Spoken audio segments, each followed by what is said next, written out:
ગુજરાતના 9 તાલુકામાં વરસ્યો છે ધોધમાર વરસાદ। જૂનાગઢના વિસાવદરમાં 2.5 ઇંચ વરસાદ પડ્યો છે। ગોંડલ અને લીલિયામાં 1.25 ઇંચ વરસાદ વરસ્યો છે। અમરેલીના બગસરામાં 1 ઇંચ વરસાદ પડ્યો છે।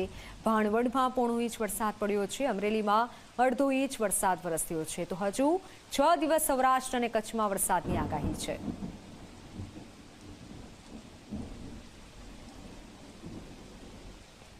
તો ગુજરાતના 9 તાલુકામાં ધોધમાર વરસાદ વરસ્યો છે।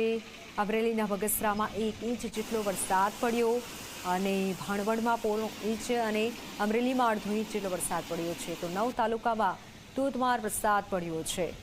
જૂનાગઢના વિસાવદરમાં 2.5 ઇંચ જેટલો વરસાદ પડ્યો। ગોંડલ અને લીલિયામાં 1.25 ઇંચ જેટલો વરસાદ વરસ્યો છે અને હજુ પણ વરસાદની આગાહી કરાઈ છે।